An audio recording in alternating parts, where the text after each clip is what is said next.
Hello everyone, in this video I wanted to tell you guys about my education loan journey. What's the amount that I got, what's the interest rate that I got, what are the banks that I got it from, how the whole process was for me, and hopefully this should help you guys understand what the process will be like for you when it's your turn to apply for these loans. Okay, so I applied to a total of 5 different education loan companies. Some of them I'm going to be naming because I want you guys to know the information related to that bank. For the other companies, I will not be naming them, and that's just because I don't want to throw shade unnecessarily, because even if it didn't work out for me, that doesn't mean it hasn't worked out for other people, and it'll probably work out for you guys as well. Okay, so that's something that I want you guys to know. Another thing that I want you guys to know is that I actually went through, like partway through the education loan process, I found this company called Gradright. My friend had actually gotten his loan through them, and then he recommended that I check them out as well, and I got my loan through them as well. So they are, I guess, kind of the sponsors for this video, and I'm going to be talking about them, you know, what they offer and how my experience was with them for my education loan. Okay, so let's get started. So I applied to 3 banks in the first stage of my education loan preparation. Okay, so these banks I applied to by myself without Gradright. So the first bank I considered was Prodigy Finance. So I'm sure you guys have heard of Prodigy Finance. They're pretty popular these days. And I completed the entire application just to find out that they don't fund spring students. Okay, so they only fund fall students, and as a spring student, you just can't get a loan for Prodigy.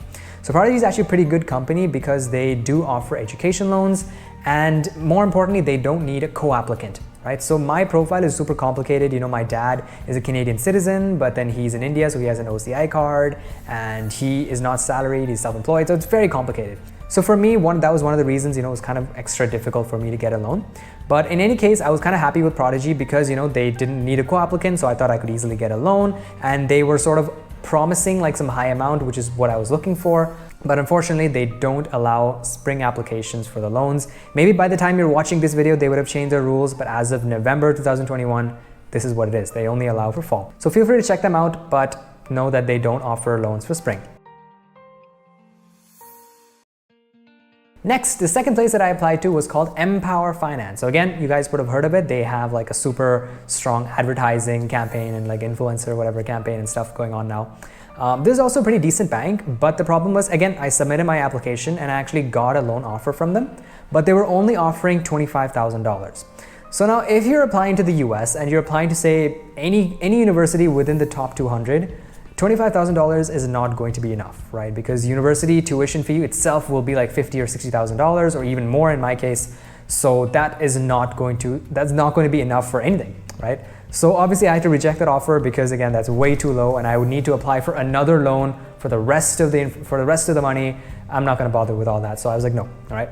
Another thing is they actually have a really high interest rate. So their interest rate is around 12%, give or take 0.5. And yeah, I was just not comfortable paying that much.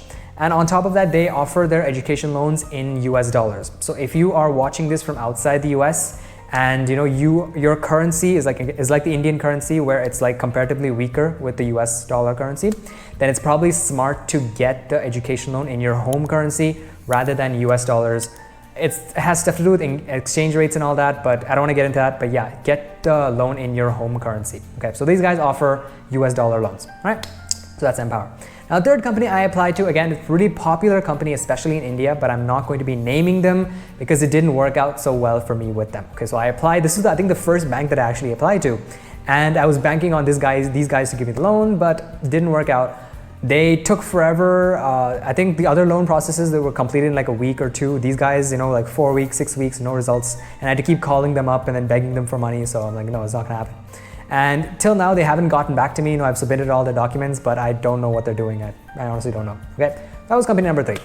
So at this point, I was getting a little frustrated, and that's how I came across Gradright. So one of my friends used Gradright to get an education loan from a different company, and he recommended Gradright to me. So Gradright is essentially a platform where education loan companies sort of bid for students based on their profiles, and then students can sort of pick and choose whichever education loan they want, all applying from the same platform. Right? So what happens is I logged in on Gradright, you know, I made an account and I submitted all my applications, all my documents, you know, my transcripts, GRE scores, TOEFL, whatever.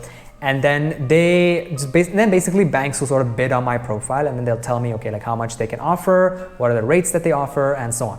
right? So that's really cool. And the second thing is absolutely free. So again, definitely worth checking out. And the third thing is they actually partner you up with an advisor, right? So my advisor's name was Pranav, and he sort of helped me out with this whole process, right? So he asked me, okay, are you interested in private banks, or are you interested in, like state banks, or like what are you doing?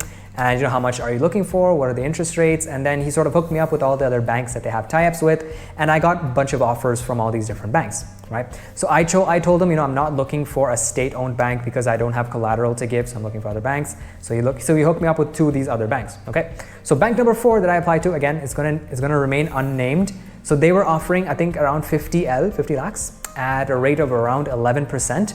But unfortunately, they needed like a co-applicant in India, with like an Indian passport and all that. And they were sort of adamant about that. So I couldn't do anything, couldn't take their loan.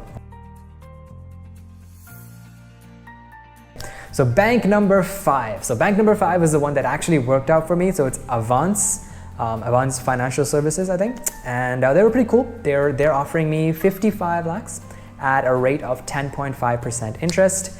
And yeah, that's pretty much, I guess, that you guys need to know. And obviously the same things will apply. There's like a 2-year period where you don't have to pay, well, you only have to pay interest, like a small reduced interest. And then there's like, a 6-month grace period and all that kind of stuff. So the same thing as usual, that's kind of common industry standard now. So that is the education loan that I got, right? So the thing is, Avance was actually not offering at 55, nor were they offering at 10.5 when I actually got the loan. Their first offer for me was around, I think, 45 at a rate of around 11%. And then the cool thing about Gradright is, the partner, right? So Pranav was able to negotiate the offer for me and get the offer, up to 55L at a rate of 10.5, right? So I'm terrible at negotiation, and having Pranav there, it really helped me out with the whole negotiation part and helping me get a better rate and a higher amount and all that kind of stuff. So I definitely recommend that you guys check that out. I'm going to have a link below. My Gradright link is going to be in the description. Definitely check it out. I'm sure they're going to be super useful to you guys. And that's it. That is my education loan journey. Thank you guys so much for watching. So if you're interested, I did another video where I discussed all the techniques that you sort of need to know when you're applying for education loans. I recommend that you guys watch that. It's going to be like right here, so watch that. And that is actually going to help you prepare yourself before you actually apply for all these education loans and stuff. All right. So that's it for this video. Thank you guys so much for watching, and I'll see you next time. Bye-bye.